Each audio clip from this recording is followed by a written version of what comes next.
Kevin, welcome to the Sustainable Act podcast. Thanks for having me. It's an honor to be here. For me, this has been like a long time wish to sit down with you and record this episode. So I'm excited to jump in. I know you have quite a lot of questions planned, but also just to be here with you, to have dialogue with you. And it's been a really good time knowing you over, the many years that we've known each other. And so every time I see you, I'm like, oh, I get a smile on my face because I'm like, you bring that energy. And I love, just hanging out with you. Thank you. Likewise, the feeling's mutual. And the fun fact that I wanted to tell you was the first time I ever came across you and your work was in 2020. You were on a panel for the Digital Hollywood Climate Summit. And I remember watching you talk about this is 4 or 5 years ago now,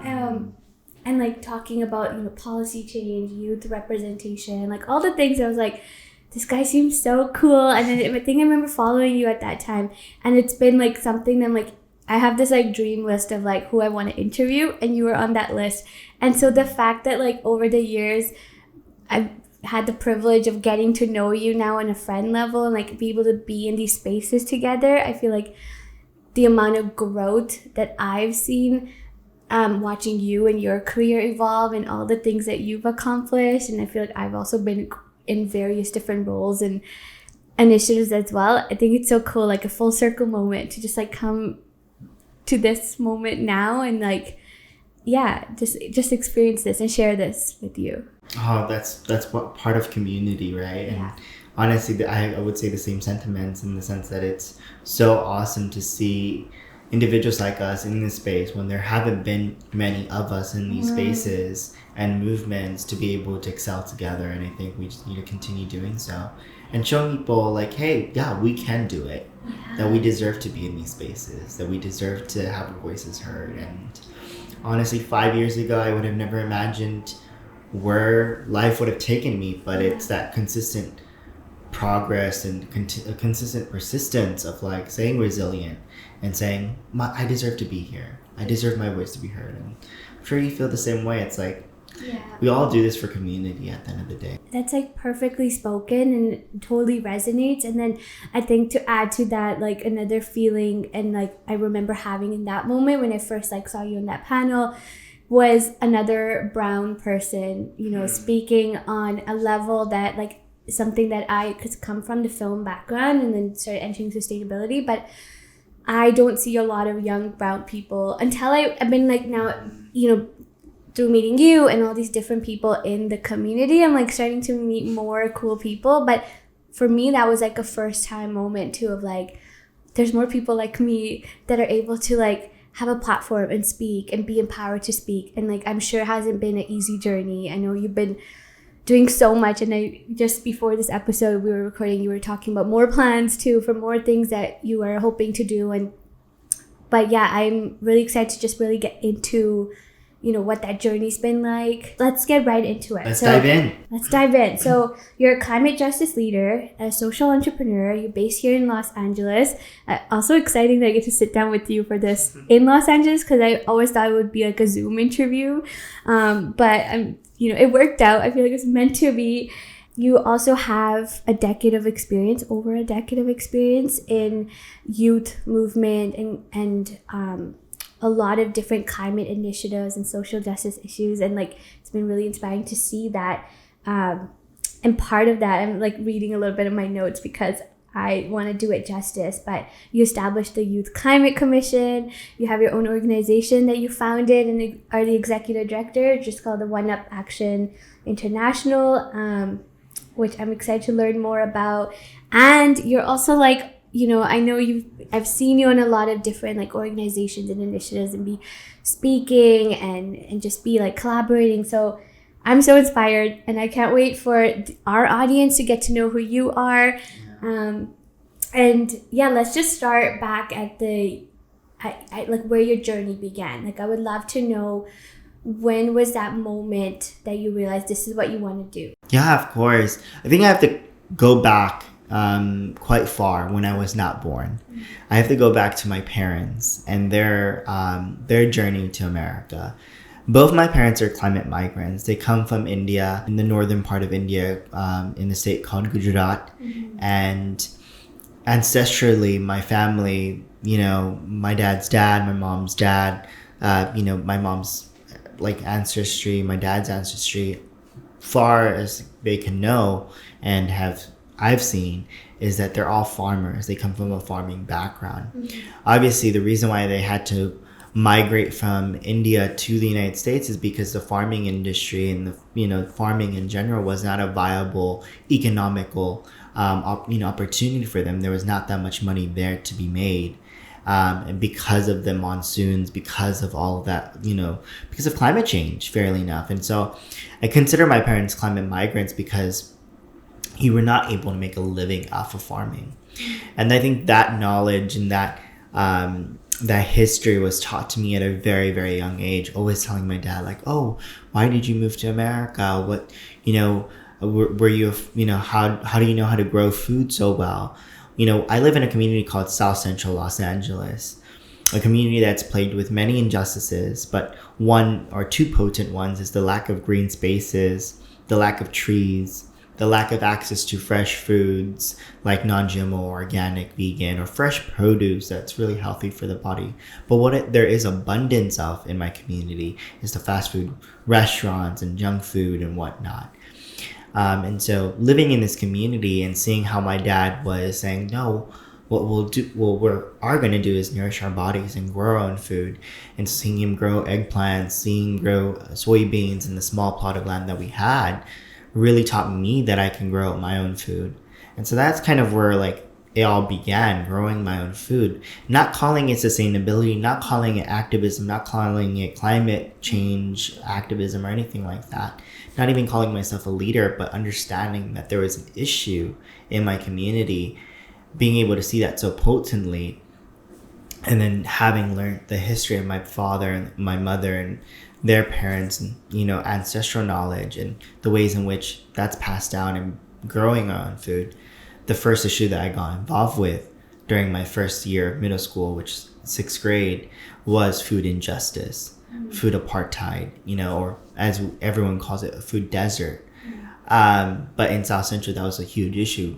We were a food apartheid, we were a food desert, and we had a lot of injustices happening there. And fairly enough, there was a huge garden in my school that was being unutilized. For the better part of my elementary, middle school, and high school career, I was the only South Asian. I was the only Indian there. And while you're there, in South Central, there's two demographics that, populate the area: Black and African American and Latino, Hispanic communities. And when you're the only outlier, being the only South Asian, the only Desi, the only Indian person, you tend to see that there's not a lot of opportunities for you in said community, one that's already marginalized. So just imagine this is a marginalized community and you are the only person of your community to be in a community that's marginalized. So you yourself are going to be marginalized within the marginalized community, a double marginalization. And so there's not that many opportunities. So you have to carve your way and really find your journey of creating new opportunities. And I saw, and that opportunity was to take up leadership, really use your voice. At a very young age, I was very passionate about so many things. And one of the things was to grow food, to be in the garden, to be with plants. I loved plants. I wanted to be like an amateur botanist. But again, botany is racist. Given that you have to learn the Latin language and there's many barriers to become a botanist. But getting back into it, seeing this garden in my 6th grade year was like, we need to open it up. Why is it gated up? And so I was able to open up the garden because I had a little bit of leeway in saying, like, I'm the only student of my, community here in this school, and I would love to open this garden up and start using it, start teaching students. And so the first thing that I did was start teaching students how to grow their own food. And a lot of them didn't even know that they can grow their own food. But unfortunately, the second semester of my 6th grade year was directly impacted by the air and smog pollution. And better part of my 6th, 7th, and 8th grade years, I was in and out of the hospital. But that really was a wake-up call for me, and understanding that there's not just one injustice happening to my community. There's a multitude of injustices happening to my community, from the lack of trees, the lack of green spaces, the lack of access to fresh produce, non-GMO, organic, fresh foods, to unhoused community members, lack of services and resources to them, and just so many issues that are happening in all fronts. So there's I learned that my community of South Central or South LA is a sacrifice zone, where the community is heavily disinvested in, and no community resources aren't invested. No investments are going into the community. What is happening by practice and policy is a disinvestment in the community. And I said, I have to do something. I have to use my voice. So that was my wake-up call, and I've done, ever since then, I've just been fighting for environmental climate justice, because it's just, this is one of the biggest issues that my community is going to be plagued with. When the fossil fuel industry right in our backyards, what are we going to continue letting them be there and disinvesting in our community and harming our communities? Or I'm going to use my voice so that we can make sure that they get out of our communities and there's investment going back into our communities. Mm-hmm. That's like my origin story of, from seeing this, my parents and their story, and then really kind of opening up this school garden, and then being directly impacted by climate change. That's the journey of how I came to know that these issues are not just one dimensional. It's not just about climate change, it's about people. Yeah. And so when thinking about climate change, we have to think about people and planet. We're not just thinking about the planet. We have to think about how people are being affected, how people are at the front lines, and what we can do to really kind of make sure that they're not harmed, and that some sort of justice goes to these communities. And that's so important to me in the work that I do, is to bring a little element of that justice to this work. In a lot of cases, we do end up separating that, or we see people separate those discussions of sustainability is one thing, and your goals or your corporate goals or your whatever, in terms of ESG goals. And we're seeing a lot, especially in the corporate world now, people are they're paying more attention to ESG goals and trying to be more environmentally friendly, whatever that looks like for them. But then it's not connected to how is it actually affecting people and community. Are you highlighting those people that are doing the work, especially with indigenous communities? Are we listening to those leaders? So there's that I totally agree with. Also, another thing that got me thinking is at how such a young age that you recognize that. I think if I look back at my childhood, I didn't have a moment like that where I was oh, something is wrong and I should be doing something about it. I think that there's so much power to that as well, with how you were raised, the values you were raised with, that you saw something, you're I can do something about it and I will do something about it. It's so inspiring, but it's also heartbreaking, because we're kids shouldn't have to be worrying about all the issues in the world. They should be being kids and living their childhoods and playing. And it's a harsh reality, right? Yeah, totally. When you have to think about these issues in the sense that, it's not a passion or hobby or something that I do on the side. Activism is, for me at least, and a lot of folks, and I've said this many times, it's, there is passion in wanting to help people, but there also comes the reality of understanding that this passion is coming out of the sense of survival for one's community. And so I must have been a kid. I must have been a very young kid at the age of 11. But I only did this because it was a survival technique. And that because if no one utilized their voice and no one spoke out, then who will? It's like that who's who of if you don't do it, then no one will. And I think that kind of goes back to the question of I do believe in young people. We have to change the narrative of young people are able to do it. If we don't speak out, if we don't allow young people to speak out, and we allow, the generation that has historically harmed and caused a lot of these injustices, we're never going to solve the climate crisis. We're never going to solve these social injustices that are happening to communities. And so I think it's important that we empower young people to understand that they are the leaders. So that narrative like, oh, well, kids should not be in charge of this. Wholeheartedly, they shouldn't be in charge of this, right? This should not be on their shoulders. I completely agree with that. But we also have to look at the second element of like, if they aren't then, and we only rely on the people who cause this issue, guess what? This issue is not going to get solved because they're the ones that are perpetrating this issue. So we need to kind of fix the system with young people. And they're the ones, I wholeheartedly believe that we as a generation will be the ones to really turn this around.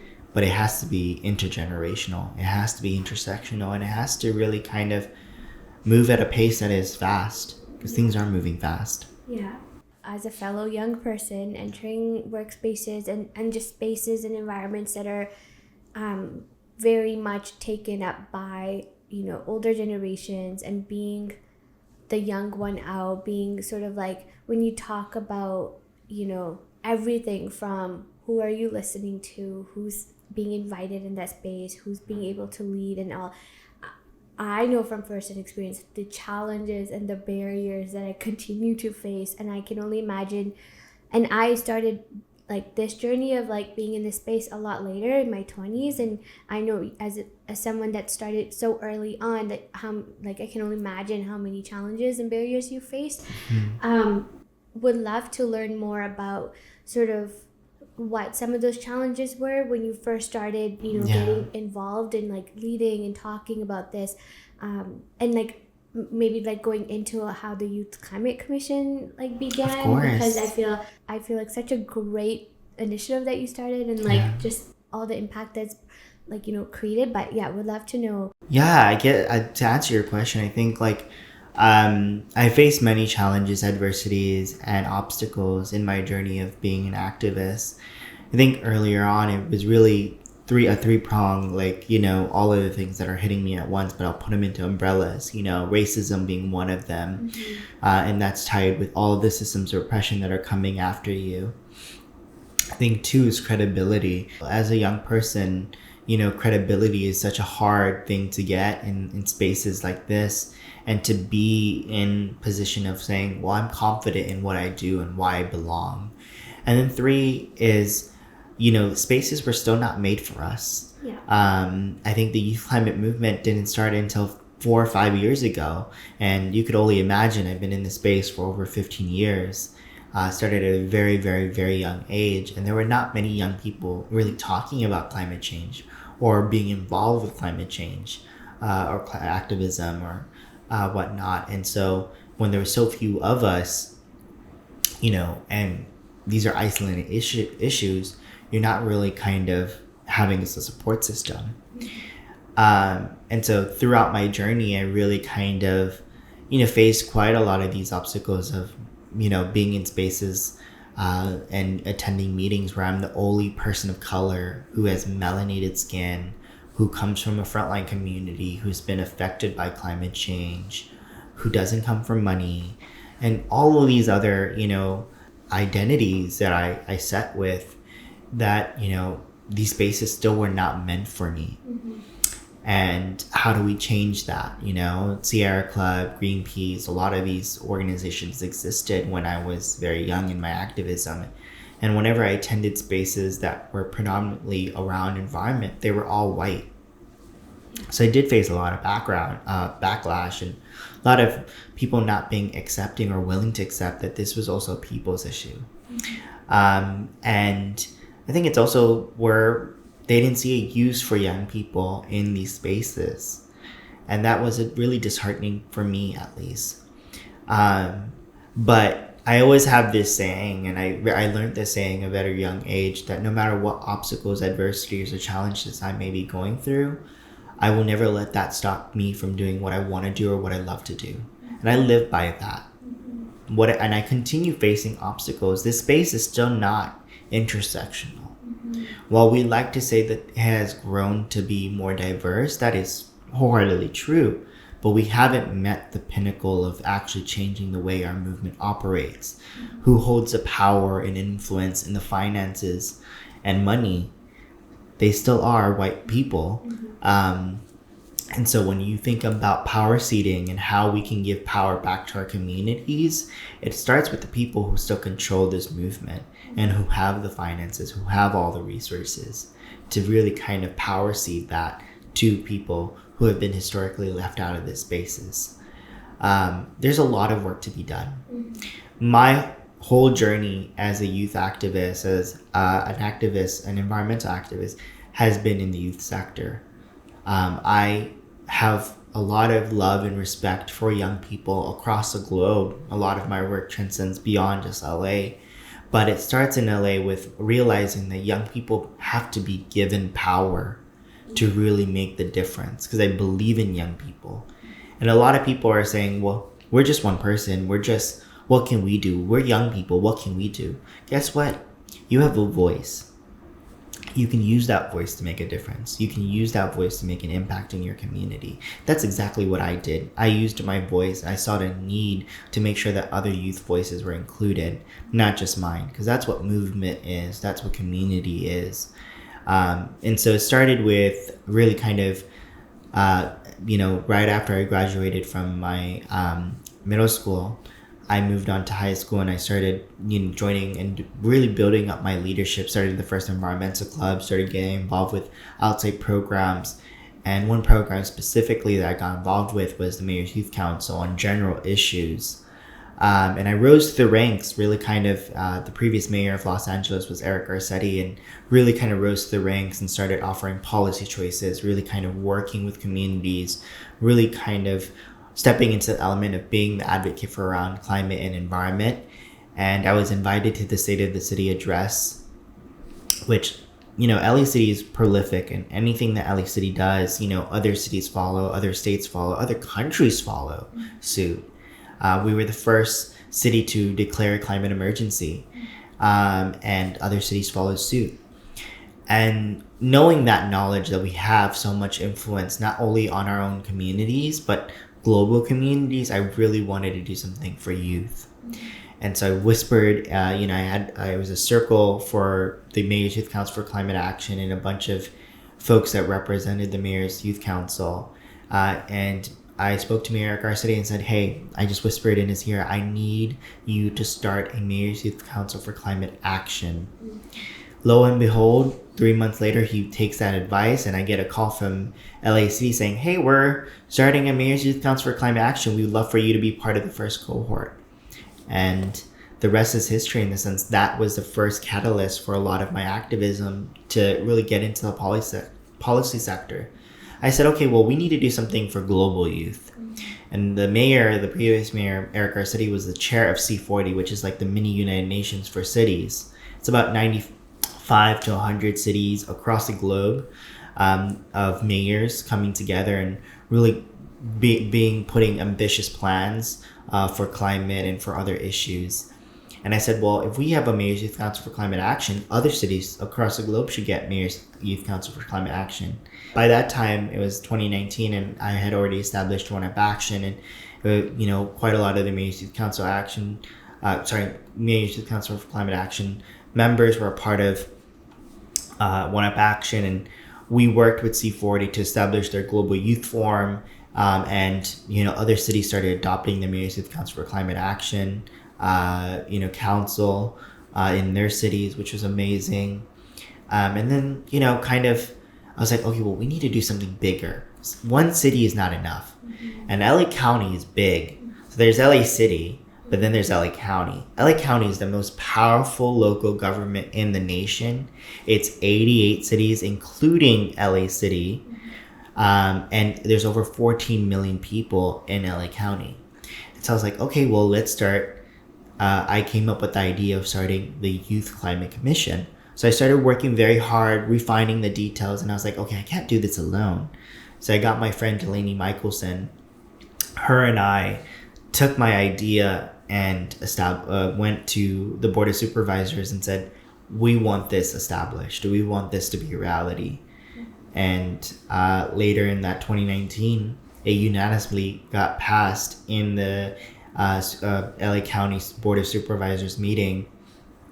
The first ever in the world, first in the nation, never ever done before, giving young people power to really, not only recommend policy, but be representatives of youth.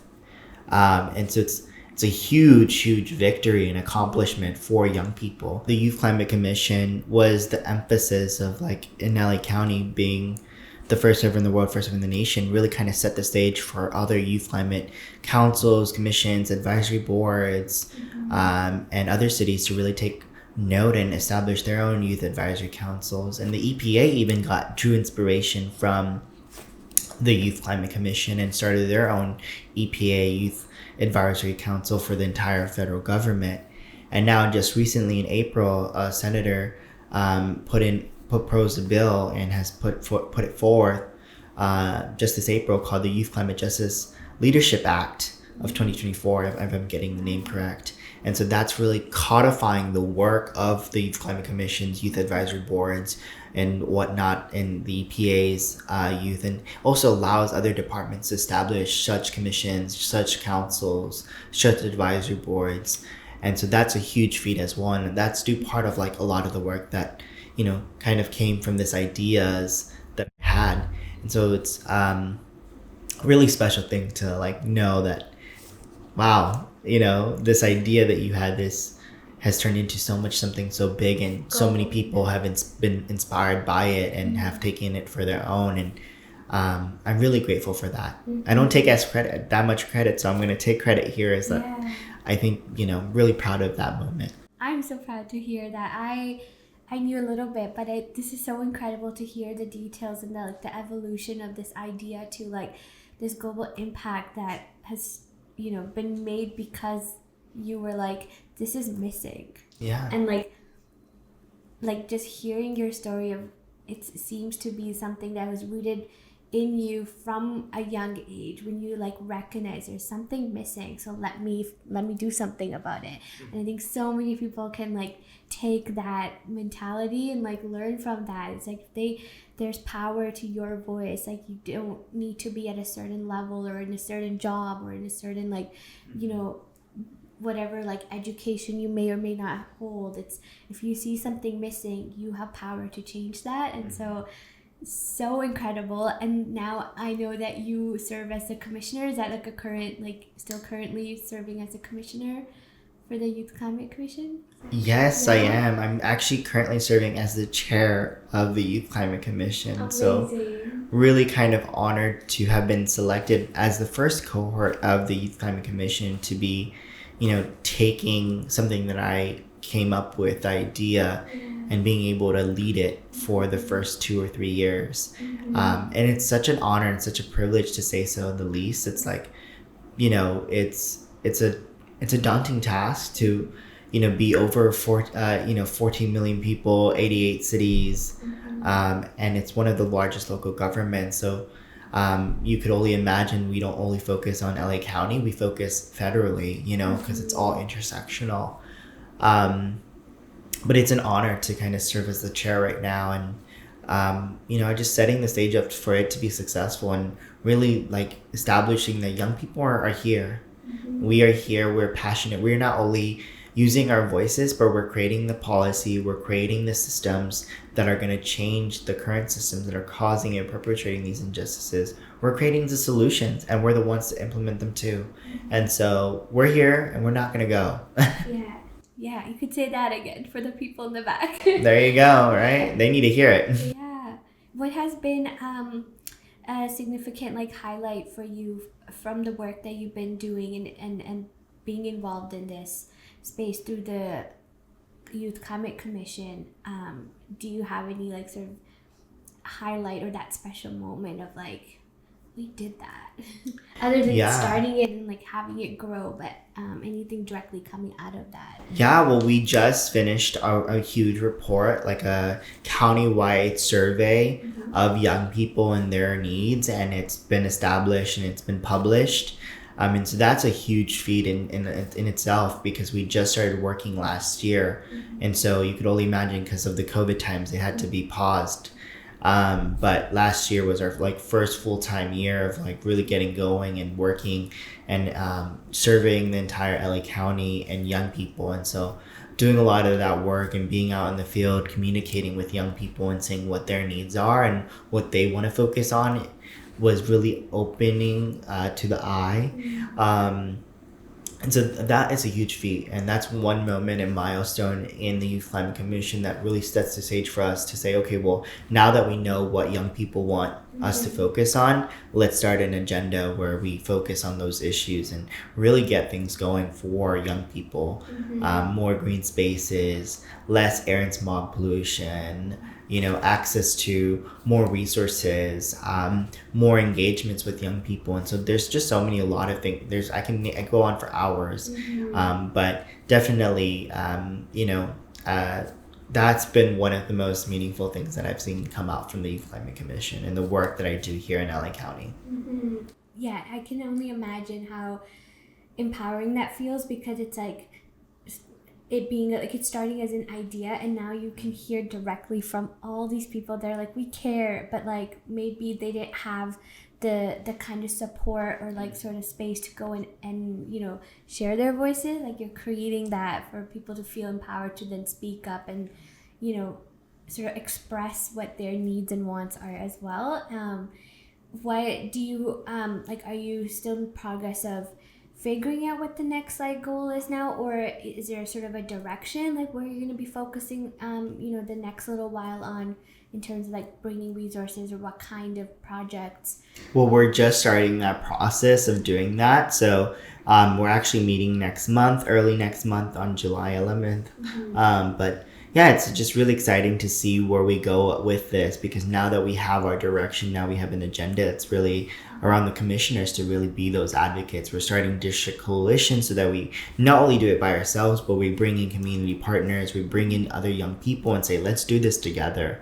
Let's start this work together. Let's start establishing policies, recommendations, and get the supervisors involved in their communities.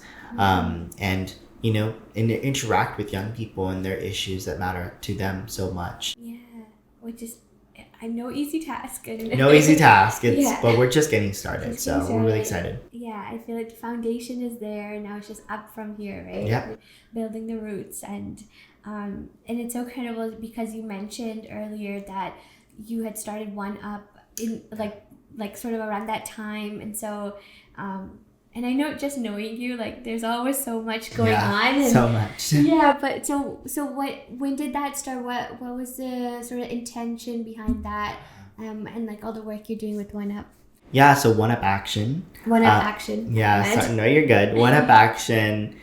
It's one word, by the way. A lot of people separate it. OneUpAction. Nope, it's one word. OneUpAction. But OneUpAction started, in early 2019 when the youth movement started really kind of gaining momentum. Because when I saw the youth climate movement kind of coming up, I saw voices, I saw resources go to those who didn't look like me. And these spaces were really dominated by white and white passing people, not those who were on the front lines. And so what it really kind of was a platform meant for young people of color, BIPOC communities, Black, Indigenous people of color, to not only have a platform for their voices, once we're done with the rallies, marches, strikes, that we can go back into our communities and step up our action, or one up our action.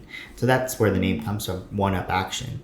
It has transformed so many times. We've done incredible work, from being in 75 different countries, planting over 30,000 trees and mangroves, to doing over 75 action campaigns, doing a huge symposium that was 3 hours long during the pandemic around the Build Back Better plan, called Actions for the Earth Symposium, with Bill McKibben and Representative Andy Levin and so many other leaders in the space of EJ communities. And we've just been doing so much impact, establishing the first Youth Climate Commission that's accredited to OneUpAction, a lot of our work with youth engagement, a lot of our fellowships, so much. But it's now time for scale up, and this year we're scaling up really from our previous impact. Last year we, at COP, we did OneUpAction was able to do care packages for young people. So we partnered up with notable brands like Aesop Skincare, Mir, Patagonia,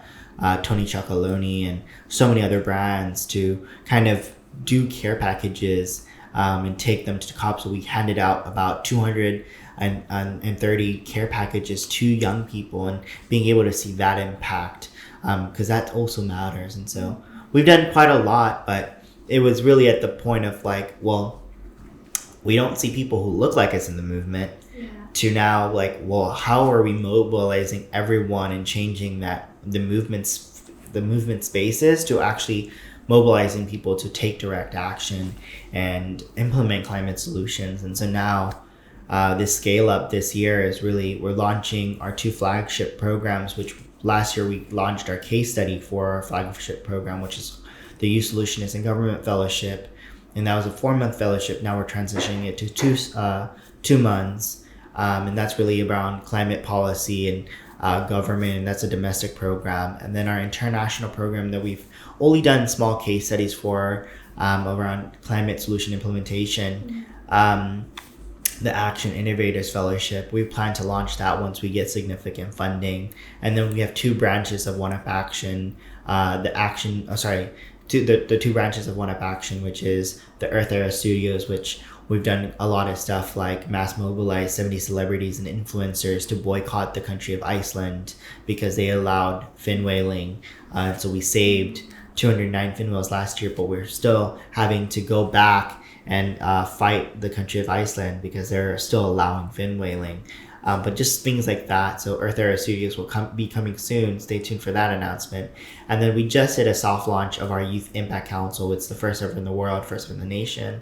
But the Youth Impact Council, if I can say, it's a very soft launch, but the way is, how do we get young people power for their initiatives, their solutions, the organizations, or whatever work that they may be doing through people who have established power and resources. And so we have ambassadors for the Youth Impact Council. Our founding ambassador is the Duchess of York, Sarah Ferguson. And so we just did a soft launch in DC where we brought together notable activists that do different work, have different organizations, do incredible things. I'm sure you saw a little bit of it with Booja and a few others. But we took them to DC and we did the Smithsonian Portrait Gallery, the Natural History Museum, the White House, and also like special meetings with the National Park Service and National Parks Foundation. And we did the Capitol and spoke to congressional people. And so that soft launch was really mainly, how do we get access to space that traditionally young people would not be invited to, or if we were to request that, special access, we would be denied to. So it's like, how do we actually power seed to young people so that they have these opportunities to do incredible work and to make it easier on them. And so we're just getting started, and we're launching that in Climate Week. We're going to be launching a lot of things in Climate Week, and we're going to be launching with a coalition of partners, hopefully a revamped website, a few other things. But that's our program slate for the rest of this decade, is really making sure that we focus on climate policy domestically, internationally focusing on making sure that climate solutions are implemented and they're youth-led climate solution implementation. And then we focus on how do we change the storytelling and narrative to be action-oriented and actually getting things done with the narrative and storytelling that's happening. So that's the Earth Era Studios. And then also, how do we power seed and give resources to young people that they traditionally would not have access to, right? And so that's the Youth Impact Council. And I'm not explaining my programming well, but hopefully this gives you a gist of what is to come for OneUpAction. We're really on top of everything. Stay tuned for Climate. I have to be honest, like, even just hearing about all that, like, I'm feeling so excited and just like, energized, but also tired. Just like, that's a lot. But I also recognize, like, it takes a village, and like for you to foster that community, and you're really, really good at partnership building and relationship building, and it's to your point earlier on as well, as all it comes back to community. And so when you join forces, and the fact that you're creating these opportunities and pathways for future leaders to be able to tap into resources or bridge those connections so that they can focus on what is important, what they need to be doing, versus spending most of their time and energy trying to just get supported. Like, that's huge, and I'm sure it's so appreciated and will continue leaving that legacy. So I'm so in awe and so appreciative of everything that you are doing, and I know that I'm sure this a whole generation that will be like thankful that you are doing this work and all the people that you have brought together to create this ecosystem. Thank you so much. It means a lot to be given my flowers in a podcast like that. And no, I am honored to continue doing this work. I think oftentimes, Olympus, I'm going to bring in a quote by Naomi Klein, and I always use this quote. It's that, she said, be the fire. She has a book called Be Fire, Be the Fire. And she said to me in a conversation, she said, Kevin, Greta must have been the spark, but you all are the wildfire, right? Mm-hmm. You are the wildfire. And I always use it in the same context of like, yeah, the movement started with one person and that was a spark, but we all are the wildfire, and we have to continue using our voices, creating the solutions, implementing the solutions, and using our hearts and minds to be present for people and community. And that's touching on Elizabeth Watuti's call to action to world leaders is open up your hearts. Mm-hmm. This issue is not going to be solved by individualism. Mm-hmm. This issue is going to be solved by community. Mm-hmm. It's going to be solved by understanding that we're all in this together.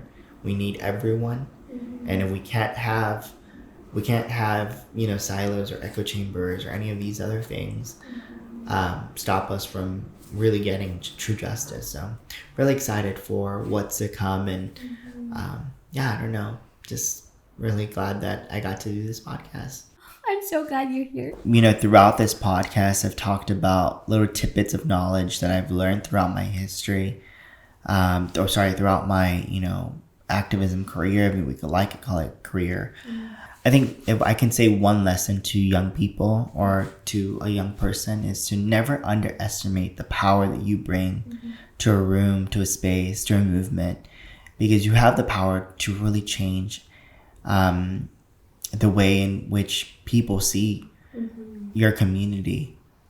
And I say that in the simplest of ways, in the sense that it takes one ripple to really make a wave, right? Be you. Bring heart, bring soul, be authentic, and show up to spaces, understand what is happening in your community, and use your voice. And don't let anyone tell you that you're just a kid, you're too young. Don't let anyone bring you down. Know that you are worth being in these spaces. Know that you are worth using your solutions, your ideas to make a difference. Because if I let all the obstacles and adversities and challenges that I went through get to me, guess what? All of these youth climate commissions, all of these youth climate councils, all the advisory boards, anything that I worked on, any of the progress that I worked on, any of the things that the communities that I interacted with would never get the justice that they deserved, or nothing would have existed. Yeah. Just to sum up everything that I said in this podcast. I love it. I think there's like dust in the air or something, but no, thank you for sharing all that. I such a fan, and I also I'm a fan of yours. I know you be doing a lot of work, so I'm just I'm at all of you and really honored to be in this podcast. Again, I'm going to keep saying that, y'all check out her work and support her work. Thank you. It's it's the support, and I think community this work, I'm sure you have experienced as well, but it can get very isolating when you're when you feel the burden on your shoulders and you feel like, am I doing enough? Or just hearing everything you've managed to accomplish over the years, and now hearing sort of what the future sort of looks like and all the plans you have.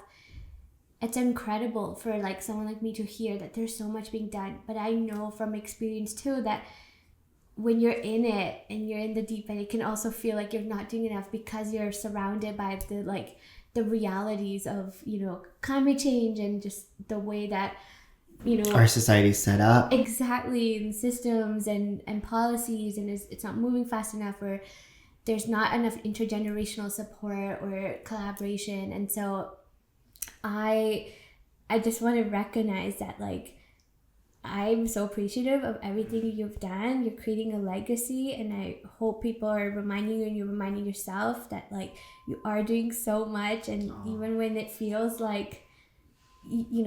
because I think when I hear you talk about where all the things that you want to that you're going to be doing, I can empathize it. I'm sure it's coming from a place of like, we can't stop.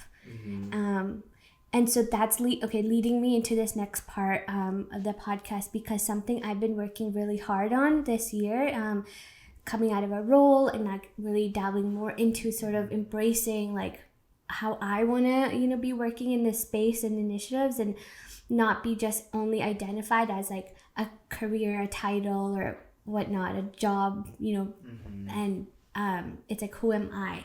And so I would love to get to know who Kevin is outside of the climate activism work, and really appreciate who you are as a human being as well.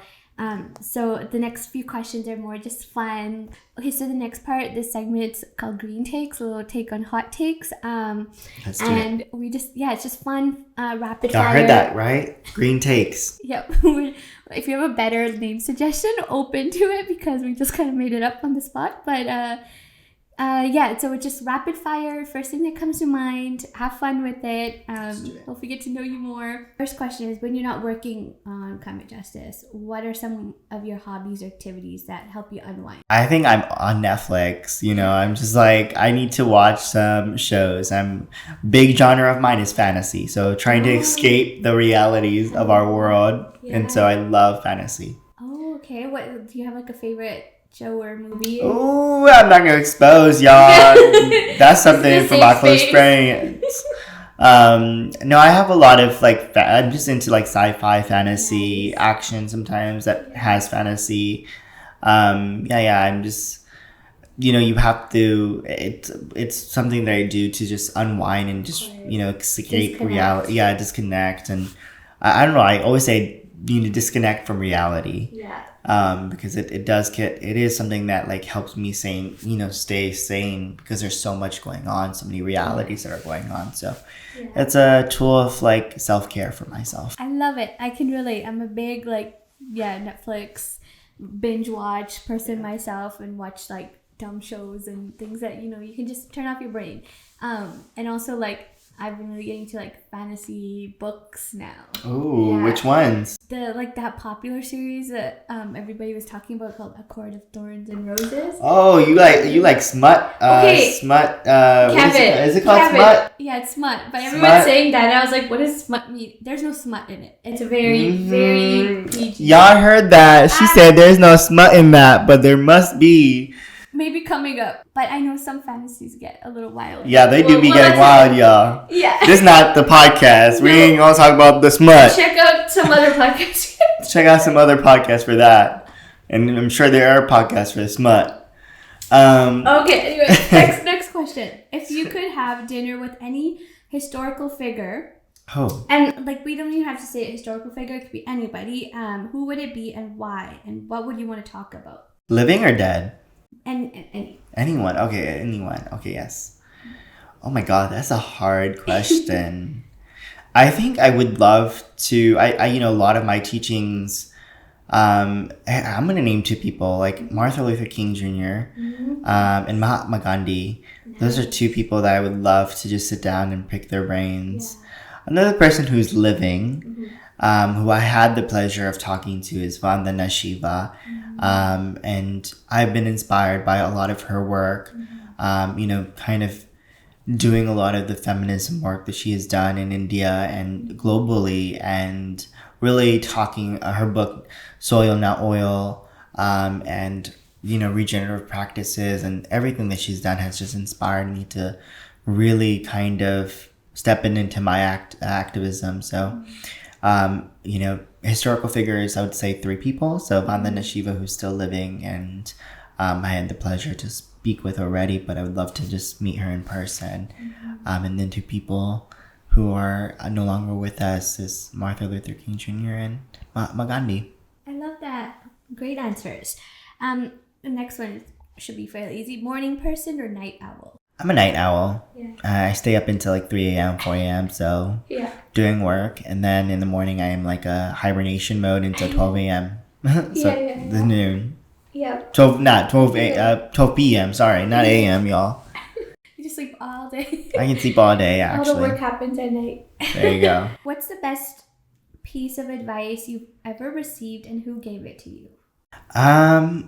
I've been so lucky in my life to be surrounded by so many people who have already had a career for themselves and have been well established and just have gotten so many opportunities to do things that, most people wouldn't be able to do. And that comes with a lot of advice. I think the best advice is to never compromise. And I always hear it from everyone that I just got off of the phone today with a mentor of mine, and they were just saying, don't compromise for who you are, stay with integrity and learn to say no sometimes. Because I want to do everything, but you can't. You're just, boundaries. Yeah. You have to make sure you're taking care of yourself. And sometimes it's the hardest lesson because you want to think, you think you can do everything, but you really can't, So yeah, I think that's a knowledge that I've learned from a lot of different folks over my time. It's not just one person. So yeah. And that's so important. Such an important reminder, because I think we are in this generation of let's keep going. And so to just stop and rest and recover is so important. And I've often there's guilt surrounded by that, right? When you do take a moment for yourself and want to binge watch a show or just not be focused or turned on all the time. So I think that is really great, advice. If you had a time machine, what year would you travel to and why? You know what? I will not travel back in time. Sorry. Yeah. I think I'll travel 40 years ahead and see where the hell we are at with our society. Yeah. I would not want to travel back because I think for the sake of progress, I wouldn't want to go to a time that, I'm not accepted, right? Yeah. But it would be cool to see the historical contexts of different cultures, different things. So, I don't know, ancient Egyptian times just to see what's up. Yeah. Maybe ancient India to see before we were colonized, what it would have been, a society. I don't know. Yeah, that's a hard question because I wouldn't want to go back. But I also would want to see those things. Yeah. So I think those two things, but also going 40 years ahead and seeing where we're at with everything that we've been working on. Totally. No, fair enough. So you can see I can't be one. I cannot choose just one answer. I have to choose multiple answers. No, that's okay. Because I when I put that question out, I was like, I wonder what you would say, but also wondering what I would say. And it's a complicated question, right? So totally good answer. And no wrong answer, right? So, there you go. Okay, so what's one thing that you've always wanted to try but haven't? One thing that I've always wanted to try but haven't yet. I've been this year. I've been honored and privileged to say that I've gotten to do so many experiences. Zip lining for the first time. Doing just really incredible things. I think one thing that I would love to do is do a hot air balloon or go up in the air or do skydiving or something like that. Something in the air. I haven't done it. Yeah, let's do it. So I think something more adventurous like that. I think I've just been realizing that my health is the most important and thing in the world right now, and if I want to sustain that, I have to do things that will make me really happy and continue letting me do this work in a sound mind and in a healthy mind, if that makes any sense. I think one thing you should add to that list is come visit me. Yes, in Vancouver. Vancouver. Lots of opportunities to go. Oh, nature! I love the zip lining, there's so many things. You can do anything.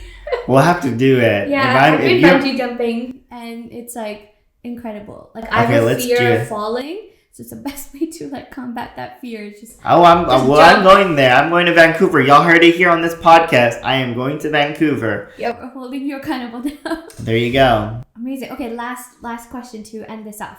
What's one word you would like people to associate you with? Wow, that is such a difficult thing. Because I'm this is gonna be a long answer because it can't just be one word. But I want people to understand that people are not one-dimensional. People are multifaceted, multidimensional, and when we put people in boxes and we only see people in those boxes, we never see their true potential. Yeah. And so I think one word that I would say is potential. Is that see the potential in people. that they're more than what you see.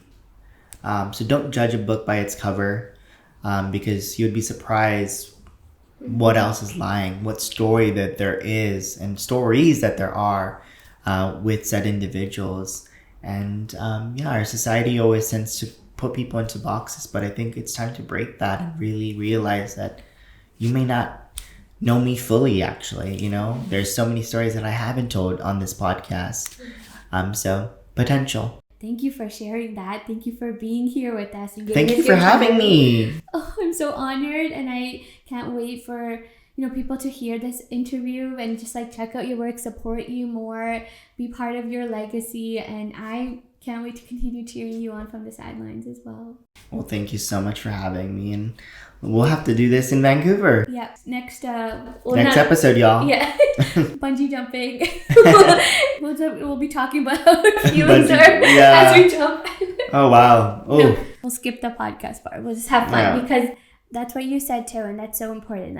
Remembering to just live and be present and take care of yourself when you're not working. Yeah, it's very important, and I've only came to terms with that recently. A lot of my friends, a lot of my community, they're like, who are you besides Kevin, who's been in the movement for 15 years? What do you like doing? Let's take you out. Let's when I was in Glasgow for COP, all my friends were like, let's go clubbing, and I was like, okay, I've never been. I went for the first time.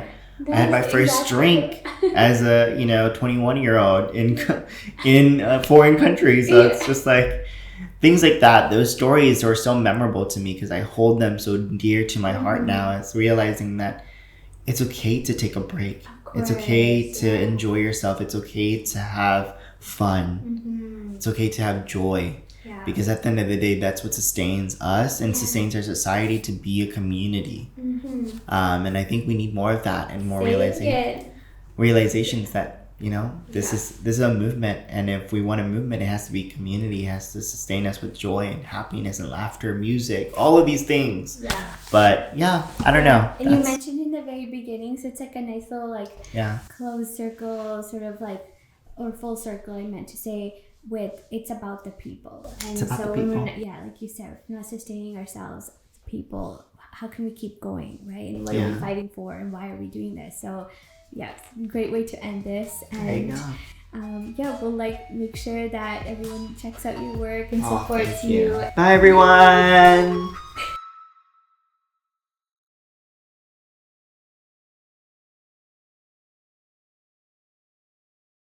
We live in Los Angeles, y'all. There's going to be a lot of noises. Get us sponsors. Please sponsor us so we can get a studio and some better equipment. Thank you very much. Call to action.